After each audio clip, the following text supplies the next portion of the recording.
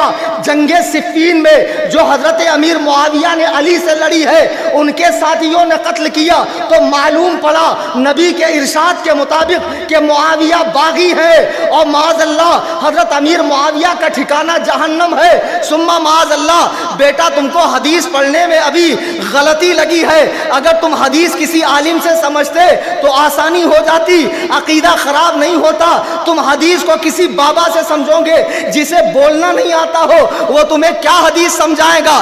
بہرحال حضرت علی جب خلیفہ بنے تو ان سے پہلے جنگ معاویہ نے نہیں کی ہے، پہلے ان کی جنگ حضرت عائشہ، حضرت طلحہ، حضرت زبیر سے ہوئی ہے، اور اس جنگ کا نام ہے جنگ جمل۔ حضرت عائشہ کون ہے؟ رسول اللہ صلی اللہ علیہ وسلم کی زوجہ محترمہ ہے۔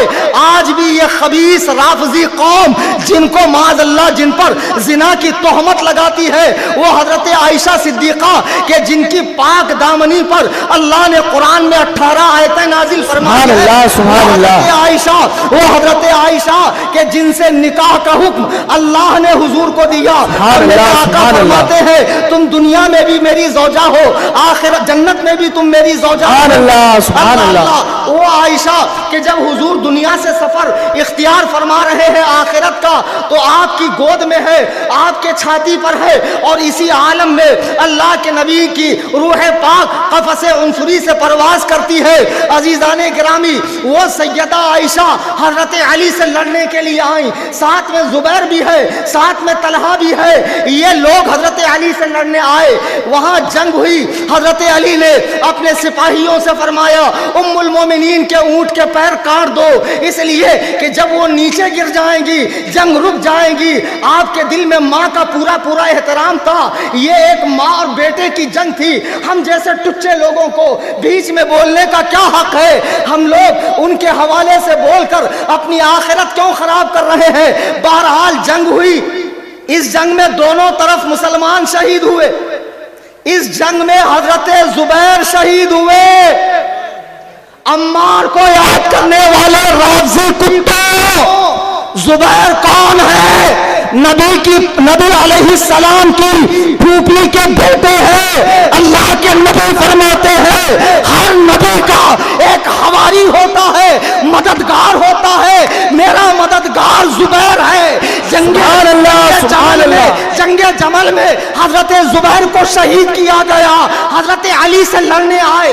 اگر علی سے لڑنے والا باغی ہے تو مجھے بتاؤ زبیر باغی ہے یا نہیں ہے؟ طلحہ باغی ہے یا نہیں ہے؟ اماں عائشہ باغی ہے یا نہیں ہے؟ تمہاری زبانوں پہ لقمہ مار جائے، کینسر پھوٹ کر نکلے، خبیثوں زبانیں بند رکھو، زبانیں کھولو مت۔ حضرت زبیر کو شہید کر کے حضرت علی کا ساتھی آپ کے پاس آیا، ان کے کپڑے لے کر، ان کی تلوار لے کر کہ اے مولا کائنات میں نے آپ کے دشمن کو مار دیا.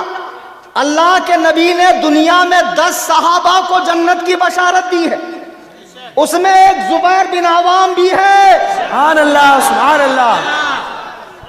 اللہ کے عزت و جلال کی قسم، سورج مشرق سے جگہ کے بجائے مغرب سے نکل سکتا ہے، لیکن جو بات آمنہ کے لال نے فرما دی ہے وہ غلط ہو ہی نہیں سکتی ہے. جب میرے آقا نے زبیر کو جنتی کہا ہے، اب مجھے بتاؤ وہ علی کے خلاف لڑنے آئے یا نہیں آئے؟ ہجری 36 میں جنگ جمل ہوئی. ہجری 36 میں حضرت علی کے ساتھی نے انہیں قتل کیا، قتل کر کے ان کے کپڑے لے کر آئے.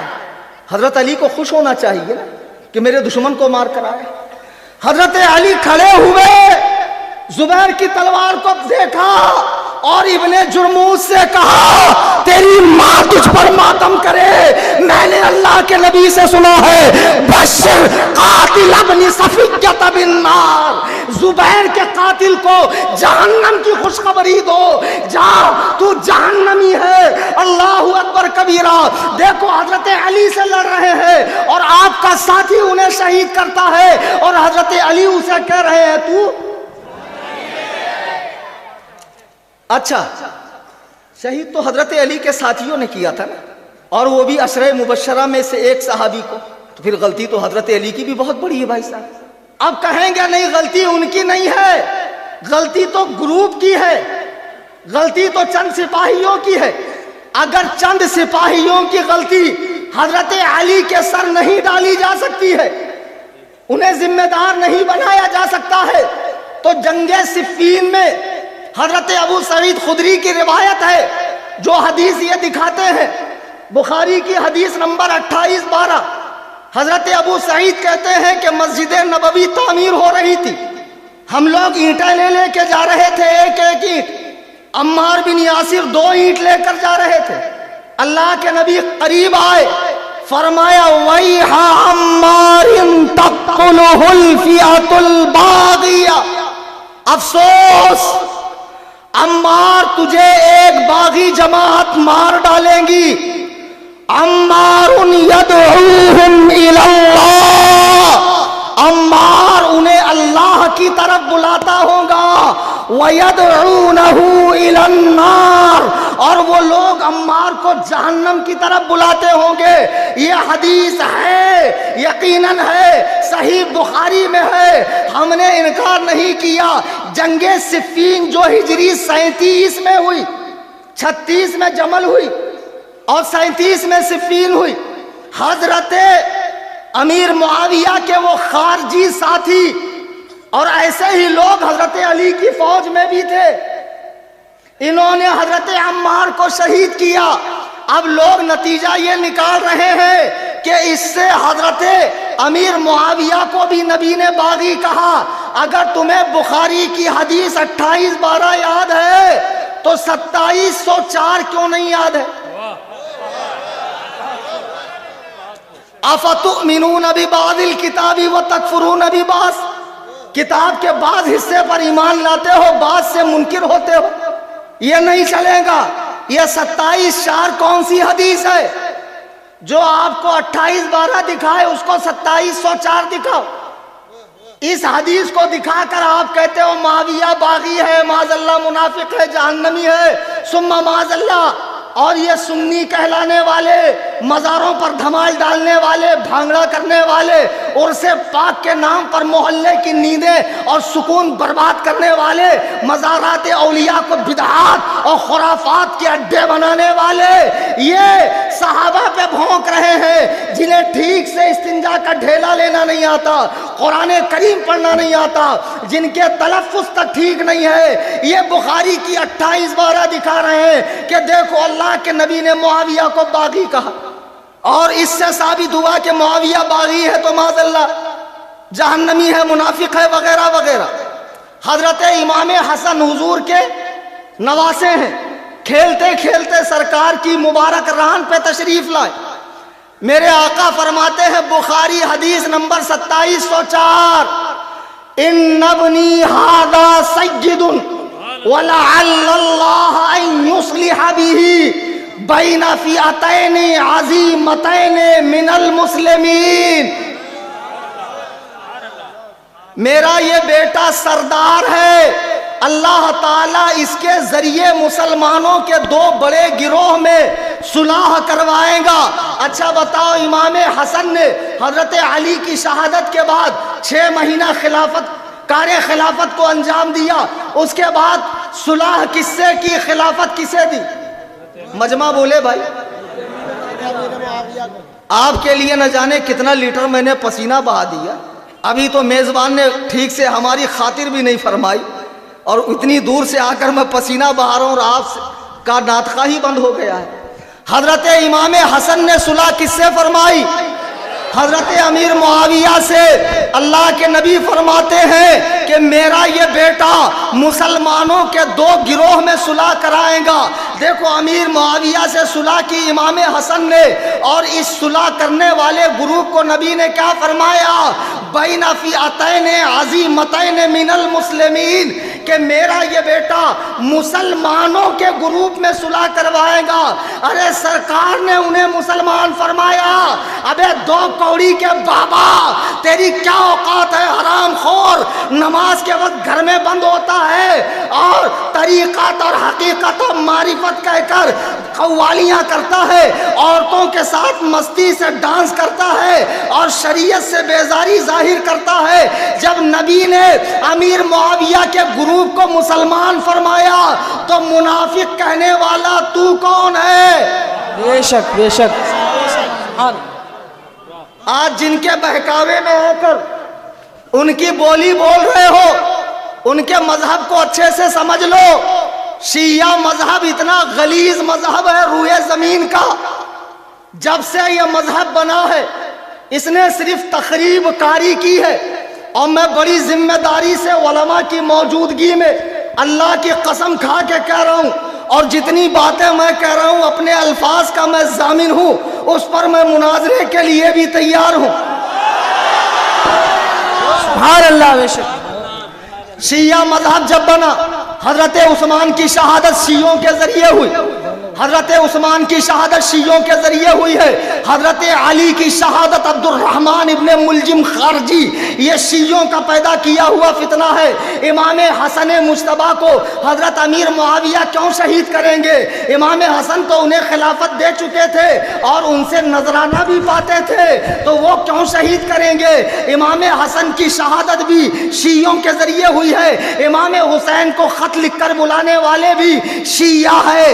اتنا ہی نہیں، صلاح الدین ایوبی جس نے بیت المقدس کو فتح کیا ہے، ان شیعوں نے نصرانیوں کے ساتھ مل کر صلاح الدین ایوبی سے جنگ کی ہے. ارے تم تاریخ اٹھا کر دیکھو، بنو عباس جنہوں نے 500 سال تک حکومت کی اور 1 کروڑ مربع میل پر جن کی سلطنت کے جھنڈے گڑتے تھے، وہ بنو عباس کا خاتمہ بغداد میں ابن القمی نے کروایا ہے. اللہ کے عزت و جلال کی قسم، یہ ابن القمی شیعہ ہے جس نے تاتاریوں سے مل کر بغداد کو تاراج کر دیا. جب تاتاریوں نے حملہ کیا، ہلاکو خان بغداد کی مسجد میں چڑھ کر کہتا ہے آسمان پر 2 سورج نہیں، زمین پر 2 خاقان نہیں. بغداد کی مسجدوں میں اذان بند کر دی گئی، مسلمانوں کو سور کھلایا گیا، شراب پینے پر مجبور کیا گیا. دارالحکمہ جس میں دنیا کے تمام علوم و فنون کی کتابیں تھی اسے جلا دیا گیا. اس کی رات سے دریائے دجلہ 1 مہینے تک کالا بہتا تھا. 10 لاکھ مسلمانوں کو کاٹا گیا. ان کے خون سے دریائے دجلہ 1 ماہ تک لال بہتا تھا. تم نے شیعوں کو سمجھا کہاں؟ بڑا اچھا لگ رہا ہے، ماتم اچھا لگتا ہے، اسٹیٹس پہ رکھ لیتا ہوں، نوحہ اچھا لگتا ہے، ان کی چھوکریاں بھی بہت اچھی لگتی ہیں. کوئی چھوکری کے چکر میں رافضی ہو رہا ہے، کوئی وہ نوحہ اسٹیٹس سن کے وہ پڑھ رہا ہے، بہت اچھا لگتا ہے. کوئی کس چکر میں؟ ان کی تاریخ اٹھا کر دیکھو. اسلام سے سب سے زیادہ مار کھائی ہے یہود نے، اور یہ یہودیت کا نیا ورژن ہے شیعیت. جس نے ہر دور میں مسلمانوں کو تکلیف پہنچائی ہے۔ اتنا ہی نہیں، آپ ہندوستان میں دیکھو سراج الدولہ کے وزیر میر جعفر نے جو حکومت ختم کی اور انگریزوں کا تسلط بحال کیا، وہ بھی شیعہ ہے۔ سلطان ٹیپو جس نے کہا تھا کہ شیر کی گیدڑ کی 100 سال کی زندگی سے شیر کی 1 دن کی زندگی بہتر ہے، جس نے میسور کو آج کے اسپین اور فرانس سے زیادہ ترقی یافتہ بنایا تھا، اس سلطان ٹیپو کے ساتھ غداری کرنے والا میر صادق کون ہے؟ اللہ کی قسم اگر وہ شیعہ نہ ہو تو مجھے چوراہے پر کھڑے رہ کر جو چاہو سزا دے دینا۔ نعرہ تکبیر، نعرہ رسالت، مناظر اہل سنت، بستی بستی قریہ قریہ، بستی بستی قریہ قریہ، نعرہ تکبیر، نعرہ رسالت۔ عزیزان گرامی وقار، عزیزان گرامی وقار، شیعت کو آپ نے سمجھا کہاں ہے؟ شیعہ دھرم کا آپ ڈیپلی مطالعہ کرو۔ شیعہ مذہب کی 4 بنیادی کتابیں ہیں، جیسے ہماری 6 ہیں سیاہ 6، ویسے ان کی سیاہ 4 ہے۔ ایک ہے الجامع الکافی، اس کے 3 حصے ہیں، ایک اصول کافی، ایک فروع کافی، ایک روضۃ الکافی۔ پھر ان کی دوسری کتاب ہے تہذیب الاحکام، پھر ایک کتاب ہے من لا یحضرہ الفقیہ، اور ایک کتاب ہے الاستبصار۔ یہ شیعوں کی 4 کتابیں ہیں۔ روضۃ الکافی میں حضرت علی کا قول لکھا ہے، حضرت علی کا قول لکھا ہے من لا تقیۃ لہ لا ایمان لہ، کہ جو جھوٹ نہیں بولتا اس کا ایمان مکمل نہیں ہے۔ یہ کن کی کتاب میں لکھو؟ شیعوں۔ خدا کی قسم اگر یہ کتاب شیعوں کی نہ ہو، اگر اس کتاب کو آیت اللہ خمینی نے صحیفہ نور میں معتبر نہ کہا ہو، اگر یہ تہران سے نہ چھپی ہو، اگر یہ ان کی کتاب میں نہ لکھا ہو، تو جو سزا چور کے لیے تم تجویز کرو گے وہ کلیم حنفی کے لیے تجویز کرنا۔ اس میں حضرت علی کا قول لکھا ہے کہ جو جھوٹ نہیں بولے گا اس کا ایمان مکمل نہیں ہوگا۔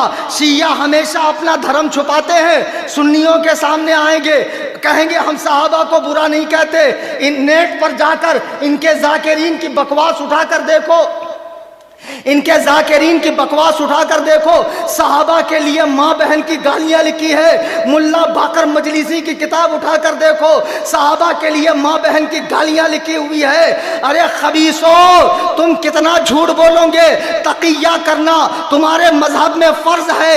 تم نے ہر دور میں اہل اسلام کو تکلیف پہنچائی ہے، مسلمانوں کو تکلیف پہنچائی ہے، ہمیشہ تم نے مسلمانوں کے ساتھ دھوکہ کیا ہے۔ میرے بزرگوں اور دوستوں، کئی طرح کے وسوسے نوجوان بچوں کے ذہن میں ڈالے جاتے ہیں۔ ہم کہتے ہیں صحابہ میں جو لڑائیاں ہوئی ان پر زبان مت کھولو، خاموش رہو۔ اب یہ کہتے نہیں، ایک پیر صاحب ہیں ابھی جن کے ابا کا کلام مولانا رفیق صاحب نے پڑھا، اب بتاؤ باپ کیا کہہ رہا ہے، بیٹا کیا کہہ رہا ہے۔ انہوں نے اعلامیہ جاری فرما دیا کہ ہم حضرت علی کو تمام صحابہ سے افضل مانتے، ابو بکر و عمر سے۔ آج تک یہ بات عوام کہہ رہی تھی، لیکن اب پڑھے لکھے لوگ بھی اس جال میں پھنستے جا رہے ہیں۔ ایرانی ریال اتنا مضبوط ہو گیا ہے کہ پڑھے لکھے لوگ اس میں پھنستے جا رہے ہیں۔ سنو، حضرت علی خود فرماتے لا اجد احدا فضلنی علی ابی بکر و عمر الا جلدتہ حد المفتری، کہ جو مجھے ابو بکر و عمر سے افضل کہے گا میں اسے سزا دوں گا۔ جب حضرت علی خود بھی اپنے آپ کو ابو بکر و عمر سے افضل نہیں سمجھتے ہیں تو کسی پیر کو کیا حق ہے کہ وہ حضرت علی کو افضل کہے؟ نوجوان بچوں کے ذہن خراب کیے جا رہے ہیں صحابہ کی باتیں لا کر۔ ہم کہتے ہیں دیکھو تمہاری عافیت سلامتی ایمان کی اس میں ہے کہ صبح اٹھو تو یہ دیکھو مجھے گھر والوں کے لیے رزق حلال تلاشنا، 5 وقت نماز پڑھنی ہے، چہرہ مہرہ سنت کے مطابق بنانا ہے، لباس میں سنت اپنانی ہے، لوگوں سے ملنا جلنا ہے، نرمی کے ساتھ دین پیش کرنا ہے۔ اگر تم اس طرح زندگی گزارو تو فتنے اور فساد تمہاری زندگی میں آئیں گے نہیں۔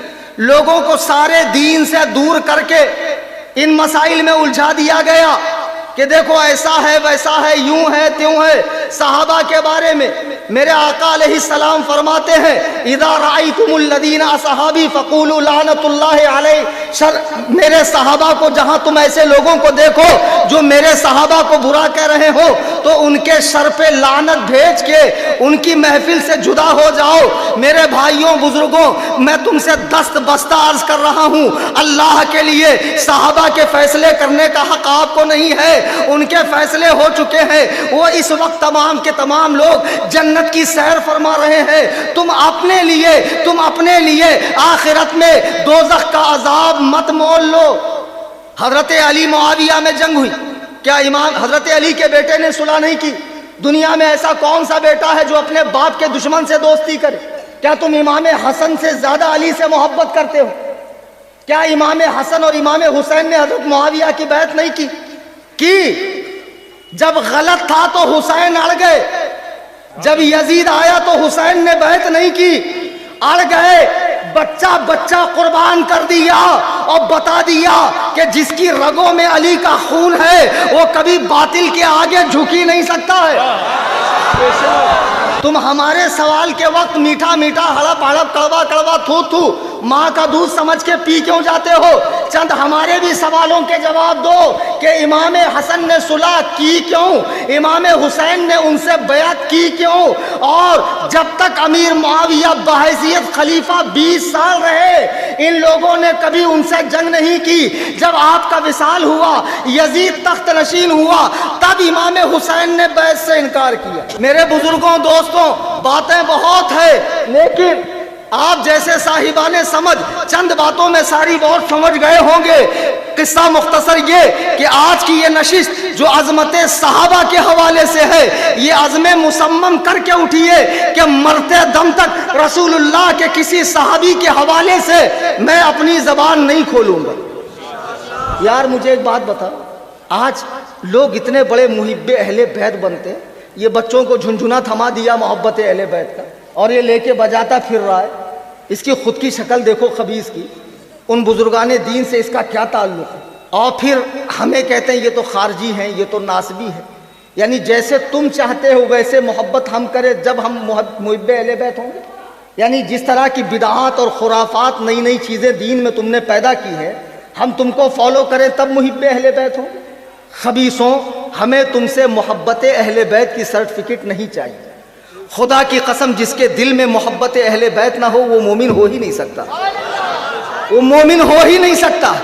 محبت اہل بیت کا نام شیعت نہیں ہے، حضرت مولائے کائنات سے محبت کا نام شیعت نہیں ہے۔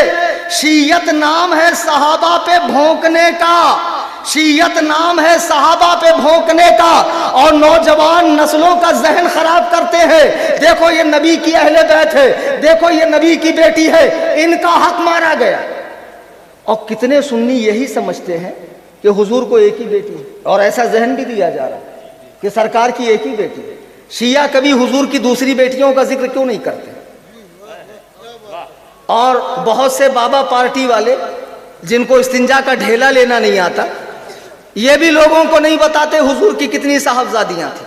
حضور کی صاحبزادیاں 4 تھی، 4۔ جی ہاں، اور حوالہ لے لیجئے شیعہ عالم ابو العباس عبداللہ بن جعفر الحميري کی قرب الاسناد اور ملا باقر مجلسی کی حیات القلوب جلد 2 صفحہ 718، اس میں وہ لکھتا ہے کہ حضور کے صاحبزادے اور صاحبزادیاں یہ ہیں حضرت قاسم، حضرت طاہر اور حضرت رقیہ، حضرت کلثوم، حضرت زینب اور بی بی فاطمہ۔ نبی نے 2 بیٹیاں حضرت عثمان کے نکاح میں دی، پہلے حضرت رقیہ کو دیا، وہ انتقال فرما گئی تو حضور نے اپنی دوسری بیٹی کلثوم کو حضرت عثمان کے نکاح میں دیا۔ حضرت علی نبی کے داماد ہے، اس لیے وہ خلافت کے زیادہ حقدار ہے۔ ابے بے وقوفو، عثمان تو 2 مرتبہ داماد ہے۔ نعرہ تکبیر، نعرہ رسالت، افضلیت عثمان غنی، حاتم قیصر رافضیت، نعرہ تکبیر، نعرہ رسالت، اور حضور فرماتے ہیں اگر میری 40 بیٹیاں ہوتی تو میں یکے بعد دیگرے عثمان کے نکاح میں دے دیتا. یہ حضرت عثمان کا مقام ہے. کہتے نہیں ایک ہی بیٹی تھی. اچھا قرآن سے سنو کتنی بیٹی تھی. قرآن کریم میں اللہ فرما رہا یا ایھا النبی قل لازواجک وبناتک ونساء العالمین. سبحان اللہ سبحان اللہ. لیکن مسئلہ یہ ہے کہ کھٹملوں کا قرآن بھی گڑبڑ ہے.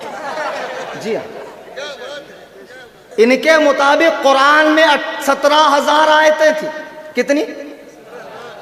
اور وہ 70 گز کا تھا, یعنی اس کو کھول دو تو 140 گز, یعنی پڑھنے کے لیے دوڑنا پڑے گا آپ کو قرآن پر. اور وہ کہاں ہے؟ امام غائب کے پاس. ارے بھائی ان کے عقیدے ہیں. اور یہ جو موجودہ قرآن ہے معاذ اللہ ہندوستان میں شیعوں کے 2 ترجمہ قرآن ہیں. ایک مولوی مقبول دہلوی کا ترجمہ قرآن ہے جس میں وہ خبیث کی اولاد کہتا ہے قرآن میں جہاں جہاں وہ قال الشیطان آیا ہے اس سے مراد عمر ہے. معاذ اللہ, میں جھوٹ نہیں کہہ رہا. تم ان کے مسجد میں جاؤ, ایمان بگاڑے میں دیکھو, تمہارا کلیجہ نہیں جلتا کہ جب رسول اللہ کے ان پیاروں کو اس طرح کہا جاتا ہے. ان کا خبیث عالم ابن القمی جس نے بغداد کو تاراج کروایا کہتا ہے ابو بکر و عمر و عثمان کا نام شرمگاہ پر لکھنا باعث ثواب ہے.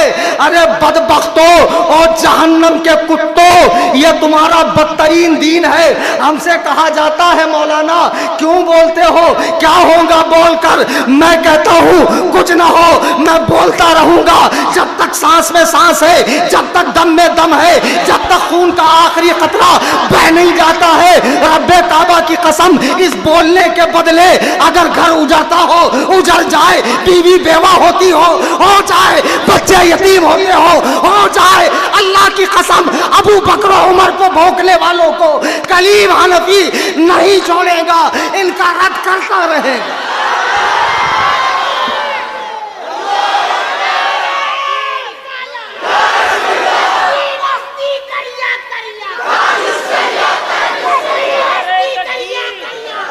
نعرہ رسالت, عظمت صحابہ کانفرنس, جماعت رضائے مصطفیٰ, بستی بستی قریہ قریہ, مناظر اہل سنت, نعرہ تکبیر, نعرہ رسالت. اس میں کتنے بچے ایسے ہیں, اس میں کتنے بچے ایسے ہیں جو مولائیت کی بھیٹ چڑھ گئے. ارے بیٹا مولا علی سے محبت سے منع نہیں کیا جا رہا ہے. ارے مولا علی کی محبت کے بغیر ایمان ہی نہیں ہے. علی کو دیکھنا عبادت ہے, علی کا ذکر عبادت ہے, ہر دم علی علی کرنا بھی عبادت ہے. لیکن صحابہ سے بغض یہ رافضیت ہے, یہ شیعت ہے, یہ دوزخ میں جانے کا ذریعہ ہے. ہم کیا کہہ رہے ہیں, ہماری بات تو سمجھو. آج یہ نوجوان بچے بہکے جا رہے اور ہمارے امام صاحبان حجرے سے مصلی, مصلی سے حجرہ, وہی پرانی کتابیں 12 تقریریں حقانی, عرفانی, نورانی, سلمانی اور پتہ نہیں کون کون سی, اور جمعہ میں رٹا رٹایا خطاب. اللہ کے بندوں باہر نکلو, دیکھو زمانہ قیامت کی چال چل گیا. ان بچوں کے بیچ میں آؤ, ان کے ایشو سمجھو, ان کے مسائل کو سمجھو, ان کے دلوں میں اٹھنے والے وساوس کو سمجھو, اور جمعہ میں اس پر خطاب کرو. کہتے نہیں مولانا حالات ایسے نہیں. مطلب کب حالات ہوں گے تو بیان کرو گے. جب امام مہدی آئیں گے, جناب عیسیٰ آئیں گے, پوری دنیا میں اسلام ہی ہوگا اور مذہب حنفی ہی ہوگا, تب تم بیان کرو گے. پھر تب تمہاری کیا ضرورت ہے حالات کا رونا رونے والوں. عبداللہ کے درے یتیم کو مکے میں حالت نماز میں اوجڑی ڈالی گئی, حالات کا رونا نہیں رویا. میرے آقا کے راستے میں کچرا ڈالا گیا, حالات کا رونا نہیں روئے. میرے آقا کو 3 سال تک گھاٹی میں قید کیا گیا, حالات کا رونا نہیں روئے. آدھی رات کو وطن چھوڑنے پہ مجبور کیا گیا, حالات کا رونا نہیں روئے. زینب کا حمل گرایا گیا, حالات کا رونا نہیں روئے. حمزہ کا کلیجہ چبایا, حالات کا رونا نہیں روئے. مدینے پہ چڑھائی کی گئی, حالات کا رونا نہیں روئے. آپ نے ہمیشہ حق کہا, یہاں تک کہ عرب کے لوگ آئے, ہم سب سے خوبصورت بیٹی آپ کے نکاح میں دیں گے, بغیر مہر کے تمام قبیلے کا سردار بنائیں گے, اور تمام قبیلے کی دولت آپ کے قدموں میں لائیں گے. اس دین کی تبلیغ کو روک دو. روک دو, بتوں کو برا بھلا کہنا چھوڑ دو. میرے آقا فرماتے ہیں خدائے وحدہ لا شریک کی قسم, اگر تم میرے ایک ہاتھ میں چاند اور ایک ہاتھ میں سورج لا کر رکھ دو تب بھی میں اپنے مشن سے 1 انچ برابر بھی ہٹنے کو تیار نہیں ہوں. حالات کب اچھے تھے؟ اس دین کے لیے حسین نے اپنے چھوٹے چھوٹے بچوں کو قربان کیا. امام اعظم کو جیل میں ڈالا گیا, زہر پلایا گیا, روزانہ کوڑے برسائے گئے. امام حنبل نے اپنے پیٹھ پر کوڑے کھائے ہیں. علماء نے ہمیشہ اس دین کے لیے تکلیفیں برداشت کی ہے. ایسے ہی حالات کا تمہیں رخ موڑنا ہے, انہی آندھیوں میں تمہیں چراغ جلانا ہے, انہی بے لگام موجوں کو تمہیں باندھنا ہے, اور اسی ماحول میں تمہیں کام کرنا ہے, اور اسی ماحول میں کام کر کے قوم کے ایمان کو بچانا ہوگا. واہ واہ واہ, سبحان اللہ سبحان اللہ. یہ ذلیل قوم, ان کا عالم لکھتا ہے قرآن 70,000 آیات پر مشتمل تھا, جس کا 70 گز سائز تھا, جو امام غائب کے پاس ہے. مولوی فرمان علی, دوسرا ترجمہ ان کا قرآن کا ہے, اس میں لکھتا ہے کسی نے پوچھا کہ آپ یہ قرآن کیوں پڑھتے ہو؟ جب اس کو غاصبوں نے لکھا ہے, بدقماش نے لکھا ہے, شرابیوں نے لکھا ہے, تو اس نے کہا ہمارے امام نے فرمایا جب تک اصلی والا آ نہیں جاتا اسی کو پڑھتے رہو. اچھا اصلی والا کہاں ہے؟ ان کا 12واں امام عراق کے کسی غار میں چھپا ہوا ہے. 1979 میں ایران میں انقلاب آیا. آیت اللہ خمینی اسلامی انقلاب, ایران کا نام نہاد اسلامی انقلاب کا رہنما بنا. اس نے عراق پہ حملہ کیا کہ نہیں؟ وہ جو چھپا ہوا امام تھا وہ ملا کیوں نہیں؟ اچھا اس کے بعد سب کو معلوم ہے ابھی ریسنٹلی صدام حسین کی تلاش میں عراق کا چپا چپا چھانا امریکہ نے, کہاں گھس کے بیٹھا تھا صدام حسین وہاں سے نکالا, مگر وہ 12واں نہیں ملا ان کو. وہ کتنا اندر چلا گیا ہے. اب یہ جو 12واں امام ہے اس سے ہمارا کوئی لینا دینا نہیں ہے. ہمارے امام مہدی تو پیدا ہوں گے اور فاطمی سادات میں سے ہوں گے, جی ہاں, اور وہ مکۃ المکرمہ میں امامت بھی فرمائیں گے, اور ان کا جو مہندی ہے وہ غار سے نکلے گا اور معاذ اللہ ان کے عقیدے کے مطابق حضرت عائشہ کو قبر سے زندہ کر کے حج جاری کرے گا. ابو بکر و عمر کے کپڑے اتار کے, کفن اتار کے درختوں پہ لٹکا کے معاذ اللہ انہیں سزا دے گا. یہ ان کا والا امام ہے, یہ ان کا خبیث عقیدہ ہے. بہرحال ان کے عقیدے میں خباثت ہی خباثت ہے, گندگی ہی گندگی ہے. عزیزان گرامی وقار, ان کے مطابق قرآن نامکمل ہے, قرآن مکمل نہیں ہے. پھر یہ جب قرآن کو مکمل ہی نہیں مانتے ہیں تو یہ مسلمان کیسے ہیں؟ اور آج جن کو شیعہ اچھے لگ رہے ہیں ان کے ماتم کو راستہ دیتے ہیں لوگ جا کر. آپ کو معلوم ہے کربلا میں ایک سچی بات بتا رہا ہوں, سن لو. جنگ کربلا میں امام حسین سے لڑنے کے لیے 22,000 کا لشکر تھا. سب نے تو لڑائی نہیں کی نا, چند لوگوں نے لڑائی کی. وہ سب اور اس سے بھی زیادہ لگ بھگ 1,40,000 لوگوں کو اللہ نے عذاب میں گرفتار فرمایا. کیوں؟ کیونکہ اس میں کچھ ایسے بھی تھے جو وہاں جانے کی خواہش رکھتے تھے, کچھ ایسے بھی تھے جو وہاں کھڑے ہو کر صرف تماشا دیکھ رہے, صرف تماشا دیکھ رہے. تو بد مذہبوں کی مجلس میں تماشا دیکھنے کی حیثیت سے بھی مت جاؤ, ورنہ تمہارا شمار بھی انہی میں ہوگا جو ابو بکر و عمر کے گستاخ ہوں, جو رسول کریم صلی اللہ علیہ وسلم کی زوجہ محترمہ پہ زنا کی تہمت باندھتے ہوں. ایسے خبیثوں سے ہمارا کوئی لینا دینا نہیں ہے. عزیزان گرامی وقار, خیر میں عرض یہ کر رہا تھا, قرآن میں اللہ نے فرمایا شیعہ کہتے نبی کی ایک بیٹی, بابا پارٹی کہتی نبی کی ایک بیٹی, لیکن قرآن کیا کہہ رہا ہے؟ یا ایھا النبی قل لازواجک, اے نبی فرما دیجئے اپنی بیویوں سے, وبناتک, اپنی بیٹیوں سے. قرآن میں بنتی کا آیا ہے کہ بناتی کا آیا ہے؟ بناتی کا جمع کا صیغہ ہے, اور عربی میں جمع 2 پر نہیں آتی, 3 پر اور اس سے اوپر آتی. آئی سمجھ میں بات؟ یہی بات ہم ان گھامڑ گوگل کے مقلدوں کو سمجھاتے ہیں جو رمضان میں 8 رکعت تراویح پڑھتے ہیں. ابے پاجامہ, سعودیہ جا کر یہ جھاپک جھوا داڑھا رکھ کر حدیث میں آتا ہے, ہم نے سعودی میں نہیں دیکھا. ابے چغت البخارا, ہم نے سعودی کا کلمہ پڑھا ہے کہ رسول اللہ کا کلمہ پڑھا ہے؟ تو سعودی میں تو ابھی ہال کھل گئے, عورتیں ڈرائیونگ کر رہی ہے. سعودیہ کے اندر تو وہ شیطانی تہوار بھی منایا جا رہا ہے. تو سعودیہ کا ریال تم کھاتے ہو, اس پر ریال تم ٹپکاتے ہو, تو سعودیہ کے گنگان تم کرو. یہ جو گوگل کے مقلد ہیں غیر مقلد, اگر ایک دن کے لیے انٹرنیٹ سروس بند ہو جائے تو سارے یتیم ہو جائیں.